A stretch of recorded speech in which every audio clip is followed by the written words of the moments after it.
welcome. Welcome to the New Haven Museum. I'm Margaret Ann Tokarczewski, Executive Director, and the museum is pleased to host tonight's celebration marking the 10th anniversary of the publication of African American Connecticut Explored. 10 years ago in March, the museum was honored to host the book's launch in New Haven, attended by more than 80 people, and it was held during Women's History Month. And the program highlighted women's stories from the book, such as that of Anna Louise James, the first African-American woman to graduate from the Berkeley College of Pharmacy. And in attendance were several individuals who knew Miss James, and for whom the soda fountain at the James Pharmacy in Old Saybrook marked their passage through childhood.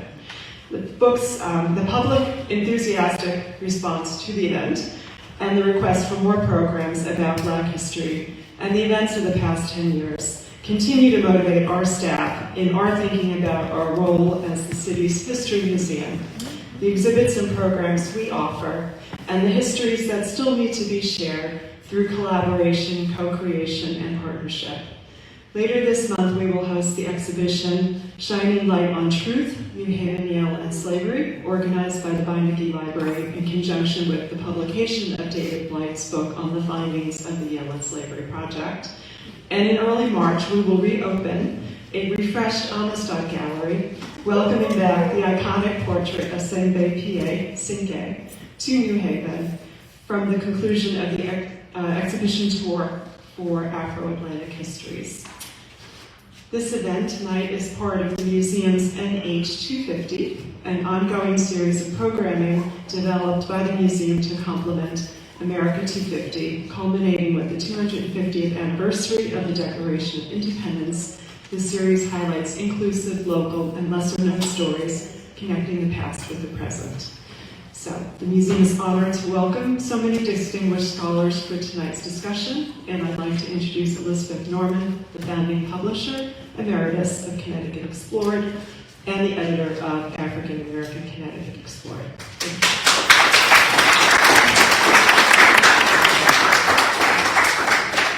Thank you so much. So, I'm Elizabeth Norman, founding publisher and president emeritus of Connecticut Explored. Thank you so much for being here tonight to mark the 10th anniversary of African American Connecticut Explored. I hope you all either have your copy with you or you have it right by your bedside table at regular reading.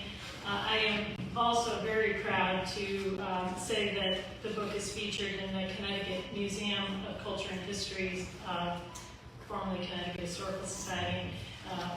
Their current exhibition, Connecticut's Bookshelf, as their research library's most checked out book. I went to see the show just because, I love books and I love Connecticut history, and, when I turned the corner and saw it there, I was just, gobsmacked because I'm in a museum. I was in a museum. I never expected that. So I want to begin by thanking Kathy Hermes, who's of course here with us tonight, the current publisher of Connecticut Explored, for not only taking on the magazine when I retired a year and a half ago, a little bit more than that, but for planning tonight's event, so all the credit goes to her there. I love how the talk tonight by our distinguished scholars is going to look forward, or more to the recent past and looking forward. I also want to thank the New Haven Museum for hosting us. The New Haven Museum has been a great partner. We've had some fantastic programs here. One more acknowledgement is the event marking the Constance Baker Motley U.S. postage stamp that's happening across town. We learned about that only a few days ago. Too late to change our plans, but we want to, of course, mark this important moment as well. So, 10 years ago, I stood here with Dr. Frank Mitchell, Dr. Stacy Close, to launch this book, and I want to thank them both for being here today, and again, for their critical involvement in bringing this book into being. I also include in my gratitude the late Catherine Harris, who Stacy will speak to about more in a moment. And our collaborators, the Connecticut Freedom Trail, then represented by Mary Donahue and Cora Murray, and the Amistad Center for Art and Culture, our co-publisher. publisher, then represented by Frank and then Executive Director Olivia White, who's also here with us tonight, and also a friend of the project, Connie Green. The project was conceived as a way to mark the Amistad Center's 25th anniversary and Connecticut Explored's 10th anniversary, but don't do the math on that, because of course it was a couple of years late. When the Wesleyans told me how long it would take a book, I'm like, I could do it faster, but they were right and I was wrong. So that was just the first of the kernel of the idea of this book, first of the naivete that I have brought to many things that I have created, including the magazine. Sure, we can do a magazine of Connecticut history. But from its first issue, Connecticut Explored included stories about African American history. In fact, Frank Mitchell's wonderful story, I went back and reread it, a story about his mother, Betty Powers, a Hartford native, and her meeting Governor Raymond Baldwin when she was a college student at Bennett College for Women in 1946, appeared not only in our prototype, but in our very first issue in 2002. So by 2011, we had published 23 essays in the magazine, and I thought they'd work great as a collection in book form. And I made my pitch to Wesleyan University Press, who suggested I didn't quite have enough material to fill the book. So that's when I decided that I needed some partners. And so the editorial team, as I've named, got together and we brainstormed and we networked, and the book became this collection of 54 essays by about 30 scholars, and that together really tell the story of what we came to call the long arc of the African American experience in this state from the colonial period to the mid-20th century. So though it was never intended to be the definitive and complete history, of course, we felt it made a significant contribution in putting many pieces of the puzzle together and enabling the public history audience to begin to grasp the African American experience in Connecticut in its totality, really in the biggest, broadest, in that long arc. But we also really wanted it to be nuanced and complex, which of course it was bound to be. We also felt it contributed to providing a more accurate understanding of our state's history, how we've gotten to where we are today, and the legacy of the challenges we face as a state and a society. We wanted to bust some myths and challenge some broadly held ideas we have about Connecticut, some of which are surprisingly persistent, particularly around slavery in Connecticut. It was important for readers to gain this understanding through the lens of the African American experience. And so, for example, readers find the story of the Amistad Affair, but not the one with its usual emphasis on white abolitionists and celebrity lawyers, but rather the response of the African American community to the Amistad captives' fight for freedom. And similarly, you won't find the story of state heroine Prudence Crandall, but you will learn about Crandall's student Sarah Harris and her quest for an education and professional vocation in the 1830s. You'll read about, of course, nationally prominent Black leaders like Reverend James Pennington and Jackie Robinson, and how Marian Anderson and Paul Robeson made their home in Connecticut. But you will also read about individuals who represent the everyman: local businessman William Lanson, Civil War soldier Joseph O. Cross, straight from the battlefield, World War II nurse Susan Freeman, pharmacist Anna Louise James, and outsider artist Ellis Ruley. Their stories convey their very specific and personal experiences while illustrating the broader political and cultural challenges and opportunities of the times in which they lived. There are so many remarkable, inspiring stories in the book, and undoubtedly this audience knows many of them well. And I'm excited to hear more from our scholars tonight. So I just want to make a couple of last mentions. Since we published African American Connecticut Explored, we've published 2 books for children. Where I Live, Connecticut is a book and website for use with third grade curriculum in the state, and it's been widely adopted in Connecticut schools.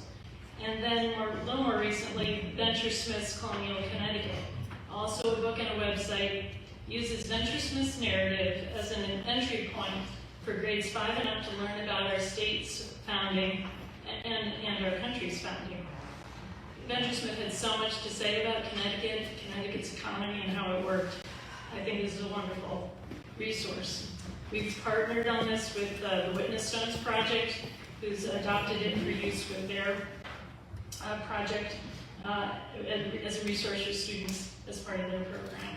And they've been a great partner with us as well. Both Venture Smith and where I live have lesson plans and curriculum support materials for educators, and we've got flyers out at the table in just outside the lobby there with information about how to access them, so please pick those up at the reception. African American Connecticut Explored itself is listed as a resource for the new high school elective, and we participated in that curriculum development project. But to facilitate access, there's also an extensive collection of African American history on Connecticut Explorer's website under the Teach tab, including stories published since the book came out and lesson plans for use with the new high school elective. So again, visit our Teach page, ctexplorer.org, for more information. And of course, if you aren't yet a proud owner of African American Connecticut Explorer, Wesleyan University Press has books for sale tonight. And I would also be remiss if I didn't invite you to subscribe to Connecticut Explored to continue your exploration of Connecticut history. You know, once a publisher, always a publisher. I'd like to next introduce our next speaker, Stacy Close, Dr. Stacy Close, Professor of African American History at Eastern Connecticut State University and co-editor of African American Connecticut Explored.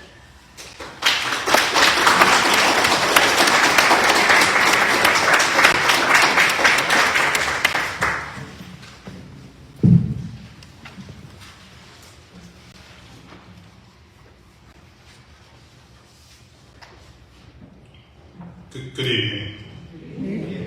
It is quite a joy to be back here in New Haven. It's been a few years since I've been back, but I am delighted to be here tonight. I was asked to bring reflections, and so I had to do a lot of soul searching to figure out where I was going to begin with my reflections, because this project, this book, has meant so much to me deeply that when I was trying to figure out how long to talk, I realized that it couldn't be my normal 3-hour class time in terms of talking. But one of the things that I will do is I will begin here, because I remember at one time in the history of African people that some leading scholars said of African people and African history that there was no contribution to the world, nothing in terms of its development. But I soon came to realize that there was a huge failure in that notion. Because when we began to work on African American Connecticut Explored, I soon came to realize that, like our history in general, when it came to Connecticut, we were standing on the shoulders of giants. From the writings of people like Reverend James Pennington, to those of Deacon James Mars and James L. Smith, of the great W.E.B. Du Bois, Dr. Carter Woodson, Ida B. Wells, William Lansing, as Elizabeth Norman mentioned, and Dr. John Blassingame, a longtime professor at Yale and one of my heroes, to Mary Townsend Seymour. They laid the foundation for us to follow. And I have to say in reflections that I have to thank Elizabeth Norman at Connecticut Explored. One of the things I thank her for very much is her vision. And one of the joys of working with her, Dr. Frank Mitchell, Olivia White, and also the late Dr. Catherine Harris, is they each left me with a certain message that I never forgot. Being around Olivia White at the Amistad, at the Wardrobe Athenaeum, brought me an extreme amount of joy, because as we were doing our editorial work and talking about what we were doing, you could feel the energy that she brought into the room. For my colleague, Dr. Frank Mitchell, also of the Amistad, listening to him was like listening to one of the great jazz records that I like to listen to. He has this thoughtful and engaging way of reflecting on the issues, and you could feel that as we began to discuss what we were going to do. As far as for my colleague, the late Dr. Catherine Harris, she was an amazing historian of African American history and African Americans in foreign policy. She had been a full-time historian at Indiana University of Pennsylvania. She worked at UConn, was an adjunct at Central, and she contributed to historical overviews of early African American history, and she also wrote an outstanding piece of research on the life of William Lansing of New Haven. Having been raised by a family with farming roots in Georgia and attending school there over 12 years, public schools, not a single word about an African American was ever issued in any of my history courses that I took in high school, not one. In this project that we worked on now, it has meant that we have had an impact not only on the lives of young people and students, but we've also had an impact on Public Act 1912.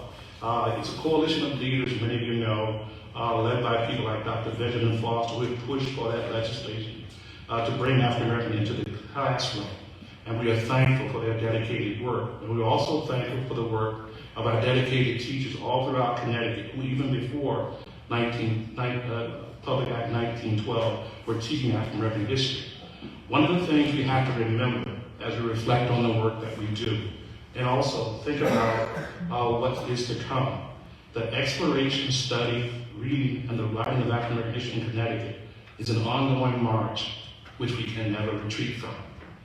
And in terms of tonight, I'm very excited tonight because as one of the, and I tell my students this, as one of the elder historians who teaches African American history in the state of Connecticut, I am delighted tonight to hear from a group of young historians who are going to talk about not only our history, but also, as Elizabeth said, begin to think about moving this discussion even further.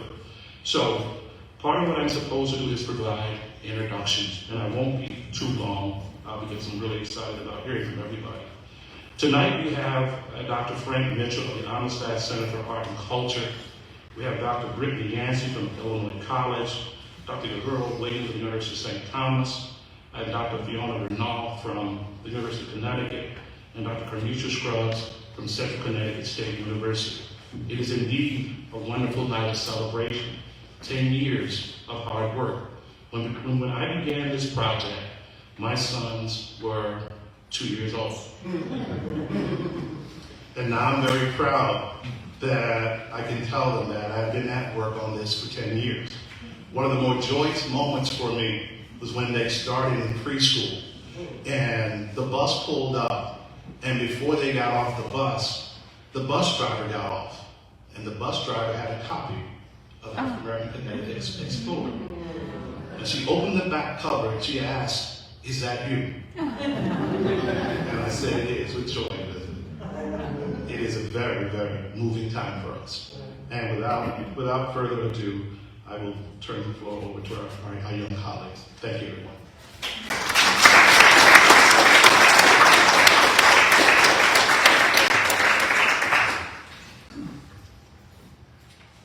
First of all, thank you for having me, and I want to just extend a heartfelt congratulations to everyone involved in the African American Connecticut Explorer. I am Dr. Brittany Yancey. I am an assistant professor of history and African American studies at Illinois College in Jacksonville, Illinois. I'm a proud graduate of the University of Connecticut, where I received my doctorate in U.S. history. And I look at Black women's intellectual and political history with a focus on Black radicalism, with a focus specifically on the Black Power era. So currently I am working on a couple of projects, but all of them, in addition to my teaching, I also head up the African American Studies program here on campus. And so it gives me great pleasure to be here. What did the publication mean to you? So this was a really invaluable source. When it was published and came out, I was in the middle of my doctoral work, and my dissertation focused on women in the Black Panther Party in the New Haven chapter. And for me, this was just such an area that I was very passionate about. And very specifically, I was interested in capturing the voices of these women. And so one of the inspirations for this work was the work of Dr. Williams. So it's a pleasure that we get to share space tonight virtually. Definitely just read all of his work, and the chapter specifically that is in the African American Connecticut Explorer book really was inspiration for me. Someone who was interested in pursuing oral history, in telling this work, really being able to elevate voices that are often silenced in the narrative, looking at the experiences of women, taking up questions of the intersections of race, gender, sexuality, class, all of it coming together as I'm exploring what is happening in New Haven. And what really became of that was this kind of wonderful narrative, right, of community, wonderful narrative of what Black power looked like, how women in particular are defining and redefining, right, meanings of citizenship, meaning of justice, meaning of humanity. And I had the privilege being very committed, right, to following the approaches of Dr. Williams and other scholars that are pursuing this work, particularly looking at the Panther Party, of elevating these voices. And I was able to connect with incredible women like Erica Huggins, right? I mean, the founder of the New Haven chapter, community members and other members that were of the chapter, like Elise Brown, Rosemary Mealy. These are incredible women who stories really needed to be elevated. And so when I really think about the inspiration behind my doctoral work, I'm just proud to be in this space to say a book, right, like the African American Connecticut Explorer was part of those critical sources, critical texts that helped me shape my work. And so I, again, you know, even just beyond the Black Panthers, just in general, allowed me to get a fuller picture, right, of the African American experience in Connecticut. It was invaluable. Where do you think the field of African American history and African American studies is headed in Connecticut going forward? You know, a couple years ago, when we were coming up on the centennial anniversary of the 19th Amendment, I was asked to join the suffrage commission organized by the Secretary of State. And what was very clear to me were the gaps in the way that our state remembers and tells the history of women of color in our state. Nothing that I was not unfamiliar with, but certainly there were ways, and as we were kind of working together, thinking about, you know, what would this work look like in terms of honoring, commemorating, remembering the women who advanced, right, this movement. And I joined efforts with my colleagues at the Connecticut Museum, Dr. Karen Lee Miller and Eileen Frank, and we put together a project called The Work Must Be Done that looked at women of color in their pursuit of freedom and voting rights specifically. And the work that we have done and we continue to do, because the project is ever evolving, lends the question that we must ask more critical questions around race, around gender, agency, self-determination. We must look at the experiences of women of color in particular, and particularly African American women. And what we were able to unveil with this project is that at the turn of the 20th century, you have a robust organizing generation of Black women who are establishing clubs all across Connecticut in the late 19th century, from Norwich, Sonia, Stamford, New Haven, Hartford. You have a culture, you have a movement, and ways in which not only are they making impact and change on for the state, but on a national scale. They're involved in national organizations that they're bringing people like Ida B. Wells, Mary Church Terrell to Connecticut. Why don't we know these stories? Why aren't these women documented, remembered in our spaces, in our schools, in our curriculum? And so I think what will be critical going forward is asking more intentional questions about those who are oftentimes on the margins of our narrative. And a lot of it dealing with issues of these kind of intersectional questions, right? That are bringing, right, those that are often overlooked to the center of analysis, and really being able to unveil and reveal these stories. What would you say to young scholars embarking on the study of African American history in Connecticut? What message would you have for them? One of the things that I would just offer to young scholars is to pursue African American studies by centering humanity and agency. And whether you're talking about women in the Black freedom movement, you're talking about African American men who served in the military, whatever topic that you're approaching with, the approach is particularly what is so critical, that you are approaching your work centering humanity and agency.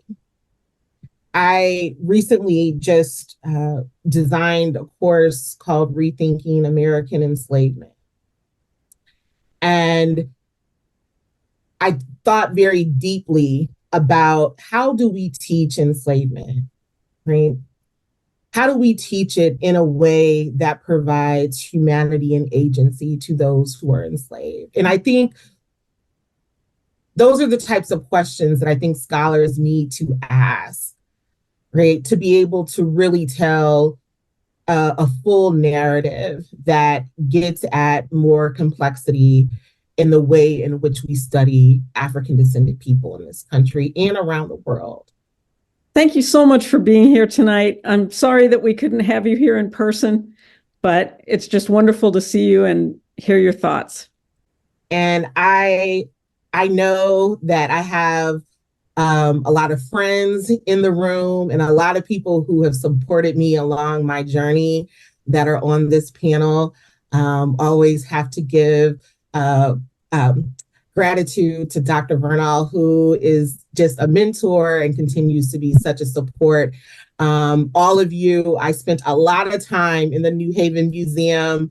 So I feel like this is almost like a homecoming a little bit virtually, because so many of you, Dr.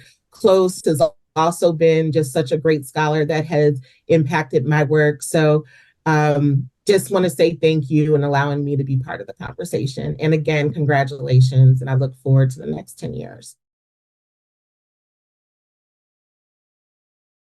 Dr. Williams, welcome this evening. And could you introduce yourself to the audience? Sure, thank you. First, I want to say congratulations. I'm so excited to be here this evening. And my name is Uhuru Williams. I'm a professor of history, distinguished university chair and founding director of the Racial Justice Initiative at the University of St. Thomas in St. Paul, Minnesota. We're so glad to have you here this evening. One What got you involved with African American Connecticut Explored? The Connecticut Explorer was a tremendous resource for me when I was in graduate school and kind of in the process of thinking about Connecticut history, and then in particular, looking at the history of the Black Panther Party in New Haven, Connecticut.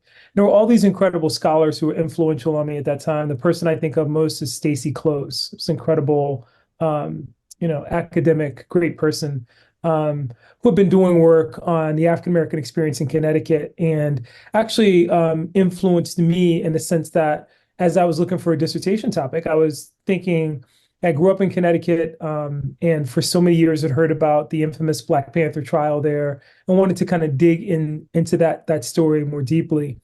But then, even after my book was published, remained, somewhat surprised that there wasn't this body of literature on the African American experience in Connecticut that you find in other places, and felt that we needed a volume like African American Connecticut Explored to really help not only plumb that as a resource, but more importantly, to introduce these rich stories that remain largely uncovered in Connecticut history. So there's this tremendous, I think, wealth of material yet to be explored by scholars to complement the work of people like Catherine Harris and Stacy Close and many others who really are pioneers in this area and who've given us this, rich tapestry, which we're still adding to, of the African American experience in Connecticut. Going forward, what kind of research would you like to see in African American history and society in Connecticut? There's so much, and I think one of the things that's so great about this volume is I think any graduate student, any undergraduate student, any high school student who's looking at this would be inspired to find so much about the African American experience, the Black experience in America, which has roots in Connecticut, which, many of these essays, as fantastic as they are really just starters. There's so much to be unpacked in what many of these scholars kind of uncover and share. The great short essay on Jackie McLean, for example, by his relative and his influence on Connecticut history. I grew up in Bridgeport, Connecticut. I remember Jackie McLean coming to the Cultural Arts Center there in the 1970s when I was a kid and holding these incredible music seminars. That part of the Black experience with regard to the arts is very important. Bridgeport's often called the Park City. I often say that Bridgeport should be called the Art City. And Jackie McLean's story, like the story of the Cultural Arts Center, is a small part of that story. Connecticut Explored, for me, is this treasure trove of, suggestions that young scholars and young people could explore. You're going to get, this great entree to the African American experience in Connecticut, but it also I think opens up, and I'll say so for myself, there are many books that I'd love to have the time to write just from reading through the incredible essays that are in this volume. So you also are involved in a lot of social justice work with your institute at the University of St. Thomas. Can you tell us a little bit about that? Absolutely. I actually came out to Minnesota to be the Dean of the College of Arts and Sciences at the University of St. Thomas, and post the murder of George Floyd, transitioned my role into running the Racial Justice Initiative. And the cornerstone of my work is in historical recovery, the argument that if we're trying to make substantive change with regard to racial justice, we have to begin with the historical roots of how we got here. It's very consistent with what John Lewis wrote in his final letter to the American people, which was published posthumously in 2020, shortly after he passed, in the New York Times, in which he talked about the importance of history and the fact that the reason that we struggle so much with so many of these issues relative to racial justice is because we have this historical amnesia about how we got here. And so my work of historical recovery is really saying, let's look at the roots of policing and the criminal legal system in Minnesota to get our heads in around how we might actually not reform, but reimagine the criminal legal system in Minnesota.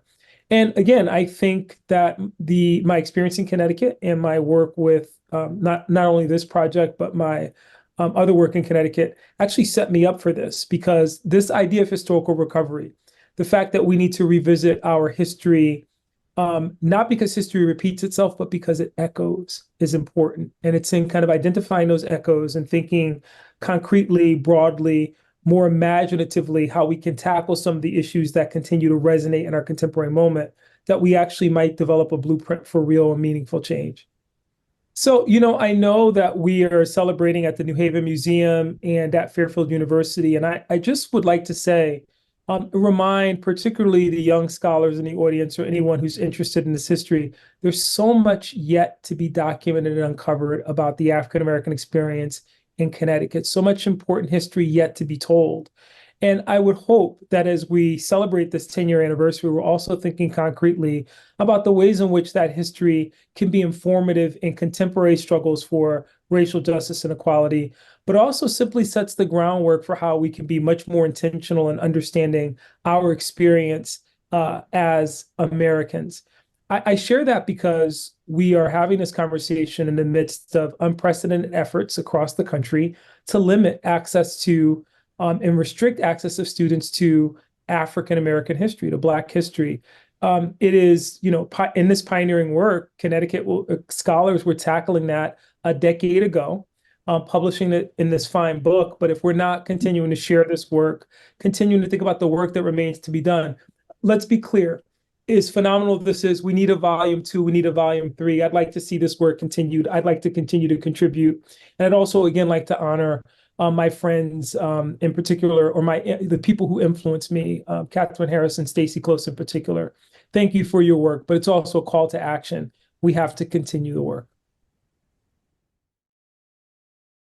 Well, thanks for coming, you guys. It's amazing. Full house. I think we had a full house in 2014 when we did this, and it's great to have a big crowd here tonight. I also want to shout out my thanks to Elizabeth Norman. I remember when she was running around the state promoting this book everywhere. At that point, I did know high school students in schools in lots of places. And I would see somebody from the foot and they would say, "Do you know someone named Elizabeth Norman?" I said, "Yeah." She did a full school assembly today about that book. I was just like, I wouldn't do that. So God bless you. You're doing God's work, so thanks. And it's great that it's still being read, really important. Also need to note, as Elizabeth mentioned, as part of the full night of fun, we are celebrating Constance Baker Motley at the Q House right at this moment. And that party could go on and on and on, so you may have time to race over there, dance a little bit, and buy some stamps. If you don't buy the stamps tonight, you should definitely get some of those stamps tomorrow. Anything else on my notes here? Yeah, so as it says in the program, I'm Frank Mitchell. I am curator at large at the Amistad Center for Art and Culture, where we have an exhibition actually within the Wadsworth, and it takes its title from a little moment in Lorraine Hansberry's Raised in the Sun, where I think the mother tells somebody, "There's always something more to love." And then it goes, "And if you don't know that, you ain't learned nothing." And I feel like that "there's always something a little more to love" is a great way of thinking about this project and this work. 1976-77 was a great year for this kind of scholarship. The Afro-American Struggle Society here in New Haven got its start as part of the bicentennial.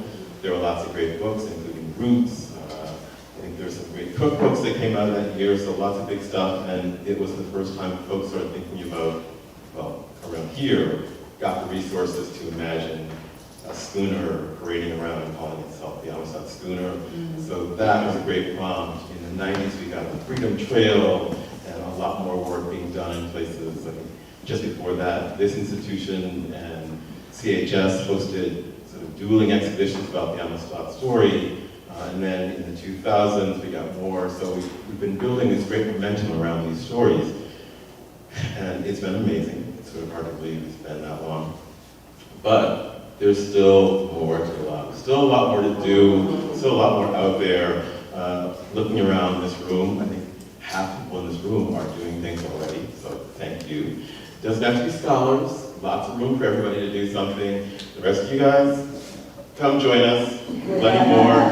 It's a really old state. We've got plenty of history. People open boxes every day and find new things. So if you want to know these things, if you want to tell these stories and celebrate these figures in this history, there's room for you.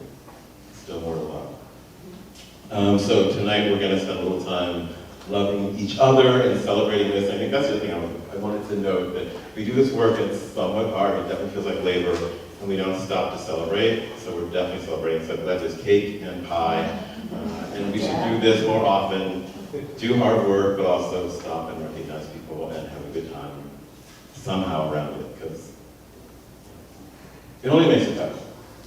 So this is our party to do that.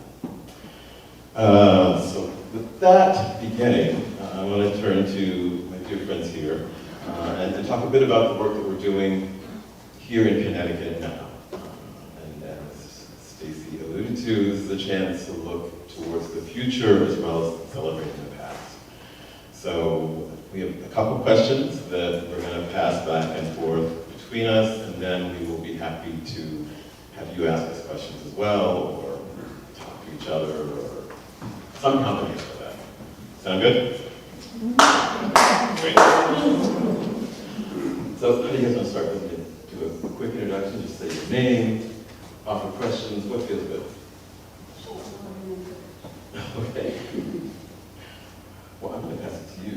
And maybe the question I will prompt you with is, if you want to say a bit about yourself, your affiliation, your name, and then tell us how you connect to engage scholarship, public humanities, public history, where you see yourself in that genre of work. Thanks everyone for being here. I'm Fiona Vernal. I am Associate Professor of History at the University of Connecticut, History and Africana Studies. I always have to remember that I'm in 2 units.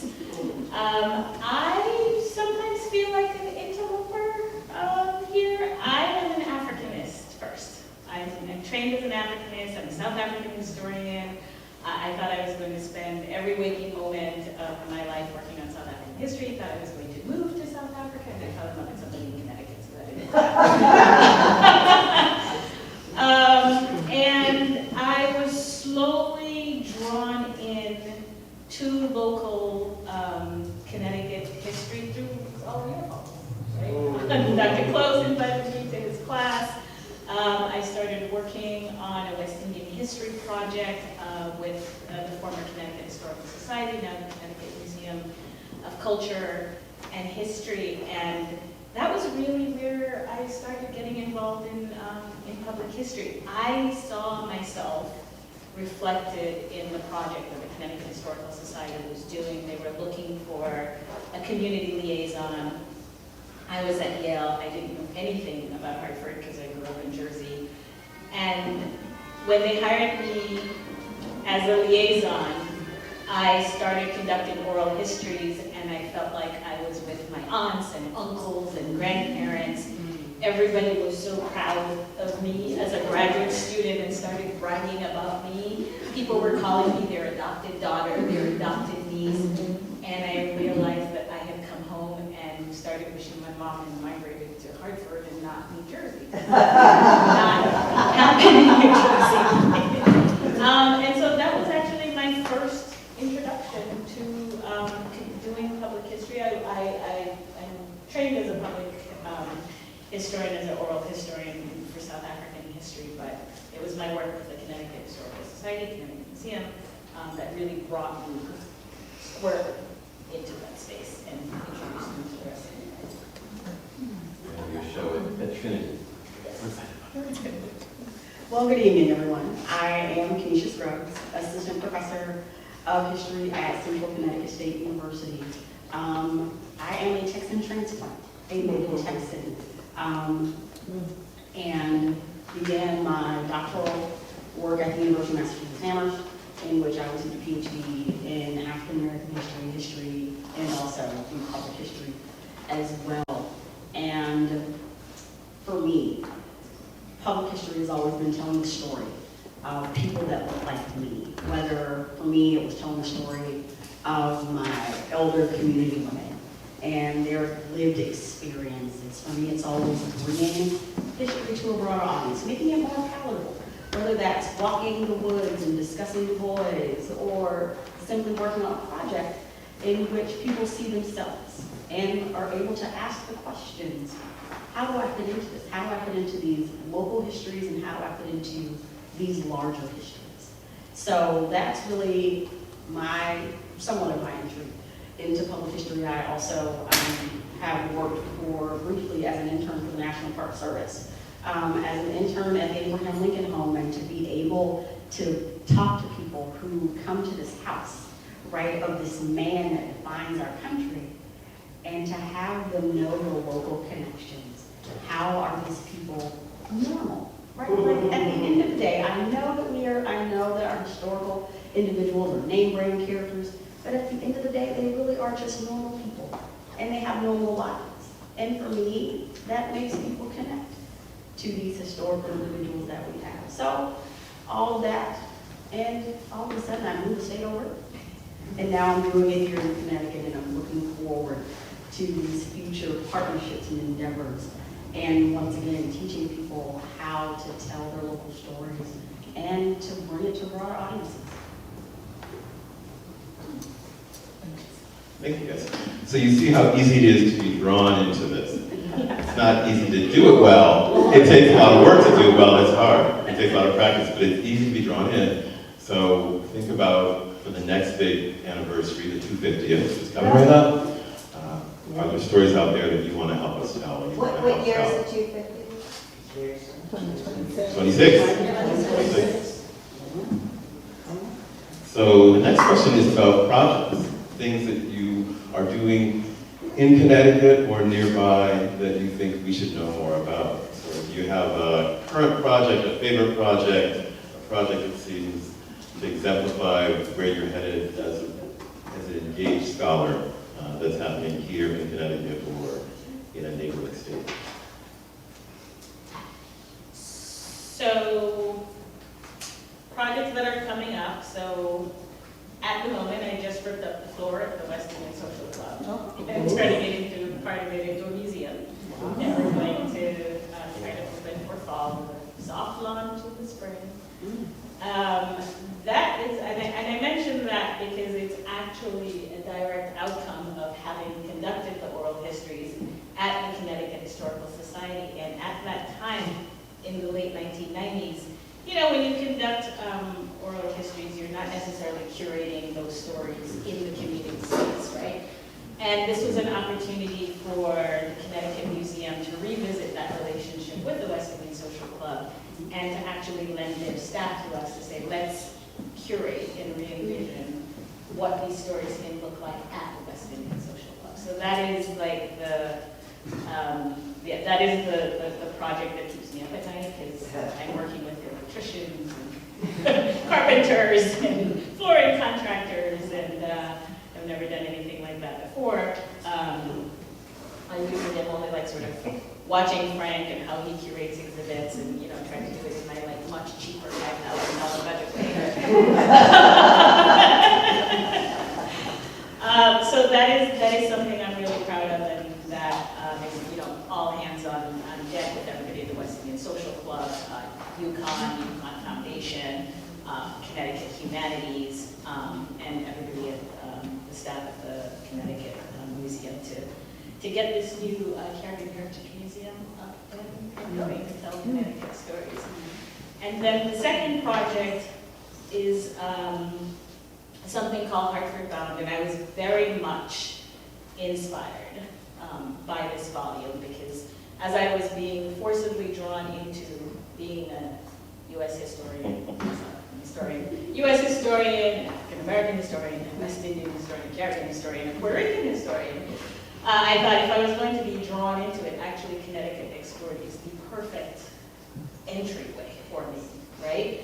And so I actually did have that volume by my bedside as I was slowly trying to figure out, okay, I need to master these stories, I need to figure out these narratives, I need to engage with the scholars who have created these narratives, and I need to figure out where I fit. Like, one of the things that strikes me is sometimes, you know, it might look like there's like a critical mass of us, right? There's never seen so many Black historians in one group, right? But we need like 30 or 50 historians, historians doing this work. And I've even had folks say to me, "Oh, you're working on tobacco? Dr. Close does that, you don't want to do that. He's probably already said everything there is to be said. Oh, you want to work on the Great Migration, but Dr. Close is also doing that." And I said, "Don't worry, Dr. Close knows that I'm doing this." In fact, he invited me to his class. Things that inspired me about the volume is especially that biographical approach. Like, there's a significant proportion of the essays, right, that have used that biographical lens. And I decided that in figuring out what my space is to tell stories, that I would adopt some of those biographical approaches. And I can say a little bit about some of the other characters that I'm working on, but I'm currently obsessed with a Black woman who, to be brutally honest, the reason why I was so fascinated with her is because the day I discovered her, she had so much money in her checking account. So much more than me. Like, in 1840, she had a ridiculous amount of money, and I had no idea where she was getting it from. And I thought, how does this woman have more money than I do? And that was what I said, I'm going to figure out how this woman got this money. But in jest, but in all seriousness, she donated her money to help pay the salary of James Pennington from the Tapestry Congregational Church. And I thought, well, that really took vision. I wonder what made her earmark all of her money. She had property. She wanted the property to be sold to benefit the Catholic Church. She had a ridiculous amount of money in her savings account. She wanted that money to be donated to the church to specifically pay for his salary as long as they remained congregational. And she says, and it doesn't really matter what they change their name to, as long as they are still congregational. And so I was really fascinated about this Black woman in the 1840s who has the vision to leave her entire estate and her property to this church to pay for this minister's salary. And so in the process of digging into her history, I found her father, who was a Revolutionary War veteran, and his name was London. And I realized that much later on, I think as a way of saying, I am now a free man, took on the name of Freebody, and then passed on that name to his daughter, his only daughter. And so she's my current obsession. I have found that she has property in Windsor, in Granby. She's suing people all the time. That's how she got some of her money. She's leasing land, and she's following up with them because they're not paying their rent. She's also working in the house of the Chief Justice of the Connecticut Supreme Court, former Mayor of Hartford. And she is in the household of these, sort of early abolitionists. And I'm very much convinced, that these men that she's networking with are very much in the background in helping to execute her vision. Not shape her vision, but to execute her vision. Because I checked all of their wills and they didn't give anybody to the church. But they are the executors of her estate. They're the witnesses to her will, and they play a really important role in bringing her vision to fruition. So those are some of the stories I'm digging into, and so for now she's Catherine Freebody, early Black philanthropist.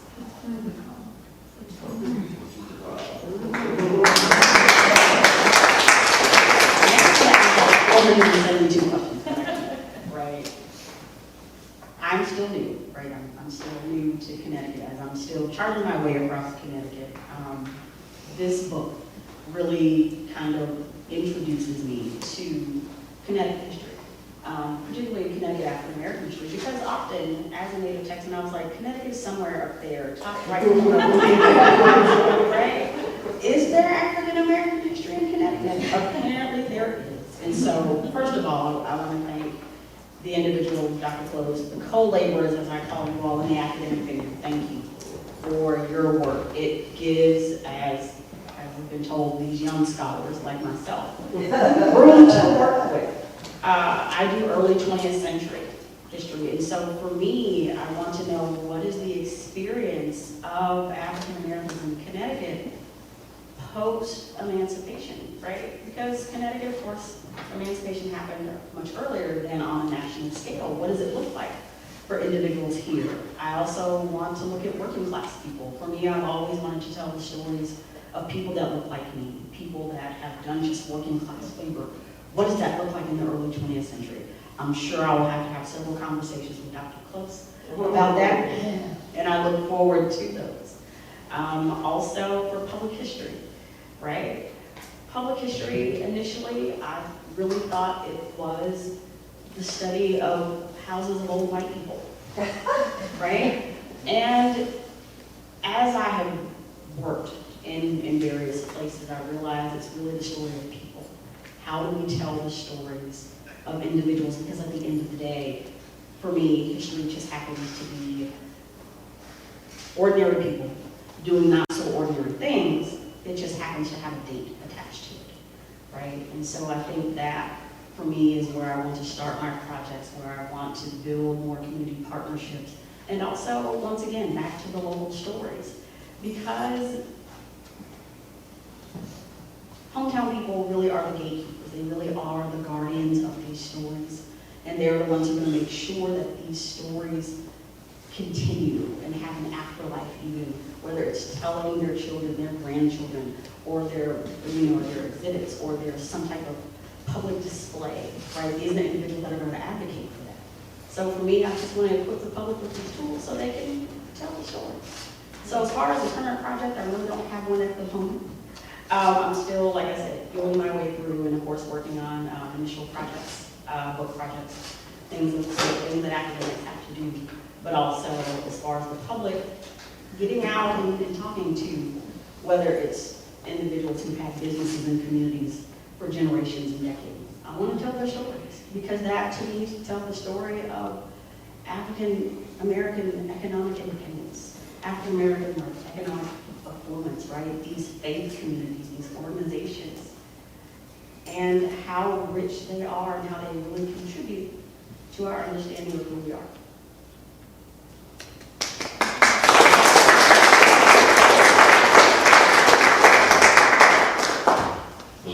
Comments there. It's 7:10, so we wanted to throw it out to you, conversation.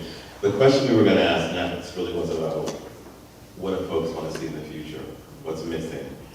What should the next big project be? And it doesn't have to just be a research project.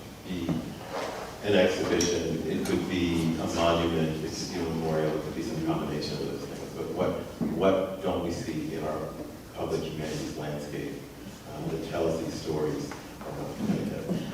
And I'll just get us started. I've been watching, I binged the 2 episodes last night of Ryan Murphy's Feud. This year is Truman Capote versus the Swans. So I'm looking for Feud, Black History version. Du Bois versus Garvey, or Langston Hughes versus Zora Hurston, or Adam Clayton Powell versus everybody, because he's always the villain in everything. And that's a question for folks out in the audience. One of you guys can answer that too. Yeah, we want to party, but I don't know if there's a mic out there, so maybe you can just stand up and shout it. Please. Hello, everyone. Thank you all for sharing your insights and all of your contributions. My name is Tiffany Walton, and I recently learned about Ann Petrie, a Old Saybrook native that I did not know about in all my years of attending elementary, middle, high school, and college in Connecticut. And interestingly enough, I learned about her because I was in Chicago, and I was actually just sitting to a local from Chicago because I saw her book in a bookstore, and I read the back cover, learned that she was from Saybrook and that her family was established there for quite some time, and she wrote a book that was a national bestseller in the 1940s, and I was just blown away.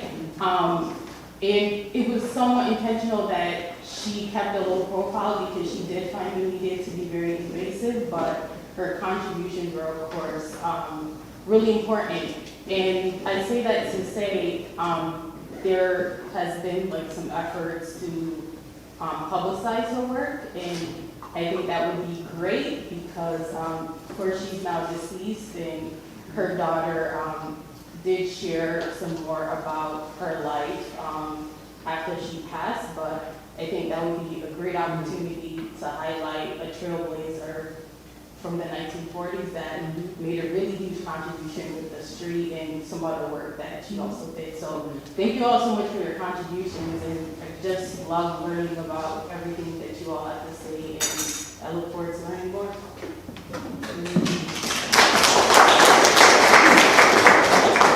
No, I mean, I think we should like organize a readathon. Not only organize a readathon, but also of course, it's February, it's Black History Month, and the theme is African American and the arts, right? So art and literature, right? So how can we think about that on a local level? Like, how can we celebrate someone who's local who definitely has a national impact, right? So perhaps, as a life member of the Association for the Study of African American Life and History, perhaps you can think about maybe presenting a paper or a panel or a poster, even at our meeting that we're having in Pittsburgh later this year.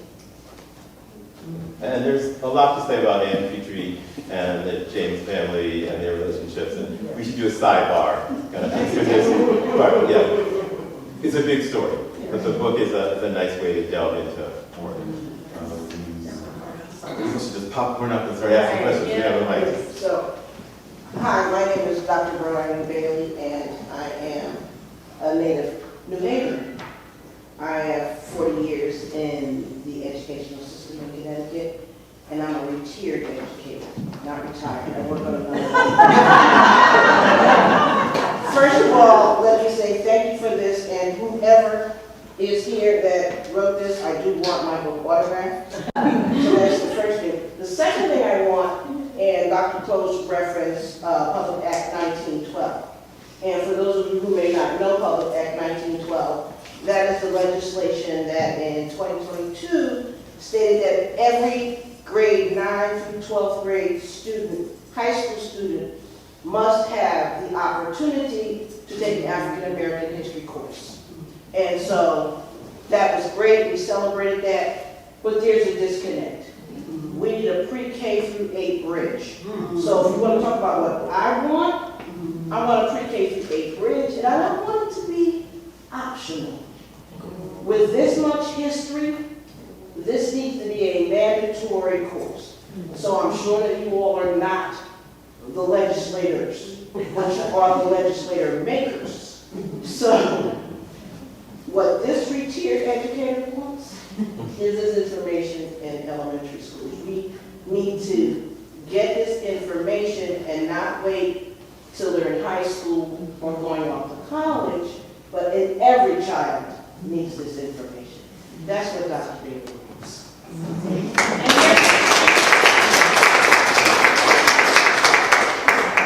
I'm happy to say that your vision is shared by the sponsors of that bill, and it is going to, I'm optimistic that it's going to happen. Yeah, and there's 2 hands over here, Debbie, and then the person behind you. Well, I was inspired by your feud approach. I follow the news all the time about education and about racial issues that are bedeviling us, and the particular part of me for speaking poorly about Texas. That I mean no disrespect, because we're not a perfect state by any means. But there is a Connecticut approach to education that goes back to Horace Mann and has been around for a long time. That is a very different one than the DeSantis approach. And I would like to see, we read all the time about how are they doing, what's going on down there? And maybe it's not all down there. But what's going on in states where they're trying to clamp down on this kind of education. I would love to see Connecticut kind of stand up in a big public way as we are going to be a beacon towards some other approach, rather than just having to be like, we're the de facto. Let's get a debate going somehow. And also, sorry, last question. I'd like to know if you ever learned like squash pie. I was just looking at your book, and your essay is about squash pie. I make a much better squash pie than I did when I wrote the essay. Thank you. I like, well, you asked the question, what's missing?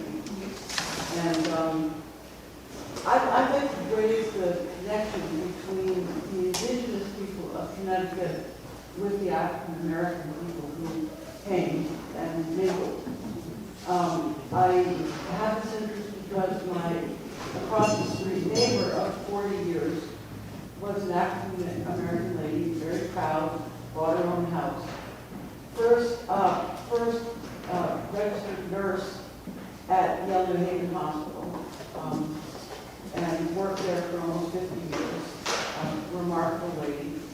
And we became great friends, and she casually mentioned me. I said, where did you grow up? And she said, oh, Woodbury, Connecticut.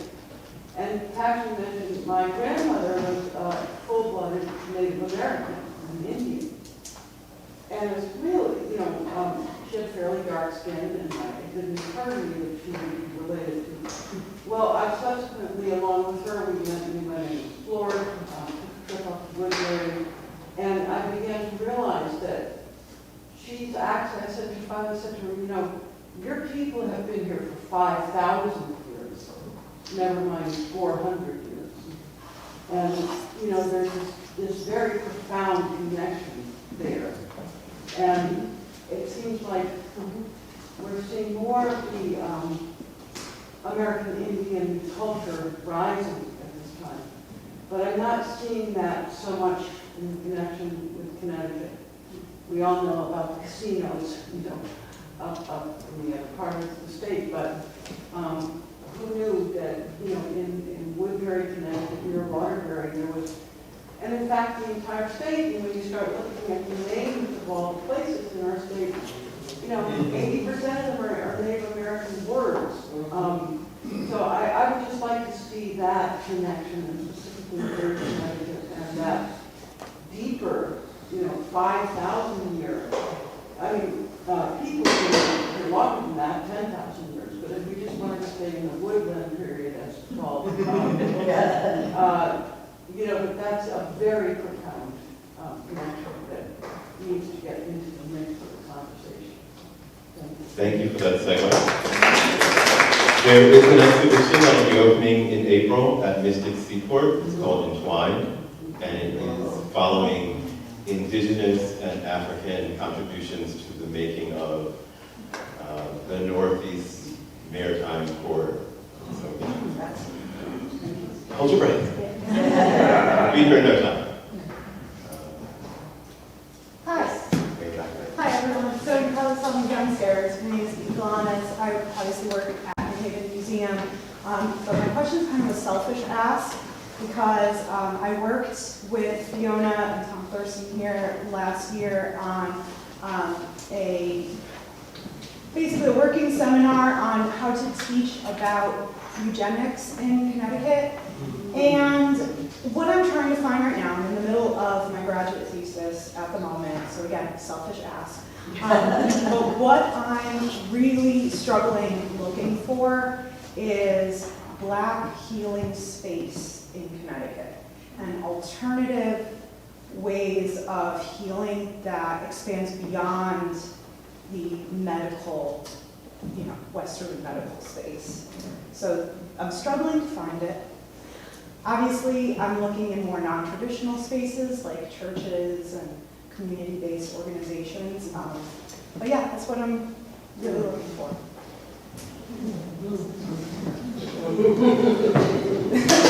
I stumped the room.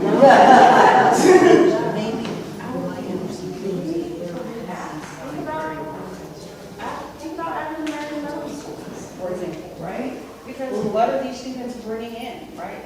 Think about places like Meharry, right? Like the students that are coming there, what are they bringing with them? What experiences, what are they bringing from their communities, even though they're getting, the academic training, but also what are they bringing with them, right? So perhaps you may need to look into archives of African American medical schools, perhaps, as an example.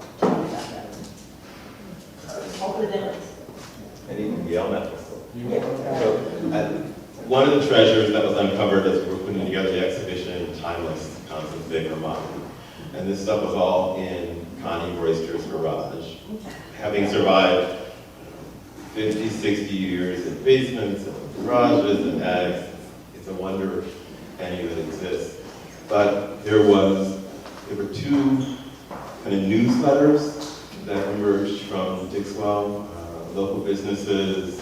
Dan Stewart would go on to sort of be a stringer for Black press, kind of following New England news and getting it into all kinds of larger newspapers around the country. In the 1930s, he and a friend created these sort of circulars that listed local businesses and anybody who had something to sell or wanted to buy something, you can call these things. But they only exist in Connie's garage. So we made some copies, and there may be something in there that would speak to some of the medicine, the non-traditional medicine and kind of folkways that people were interested in. And also some of the documents at the State Library that record the societies that came into Connecticut cities in the 1920s and 30s. They do talk about some of the burial societies and things like that. Some of those documents may have references to funerary traditions and other kinds of things that happen because of the societies that could be helpful. So yeah, I can talk about that. Yes, for sure. Other questions? It's getting close to 7:30, so you guys want my cake. And that would be fine too. We can also hostage for a while. We can definitely hang out and chat for as long as you want, informally. If that's what it feels like. You have been amazing. It's great to see you. Buy the book, buy the stamps, go to the Q House, go to see Entwined, go to the Amistad Center. Subscribe to that.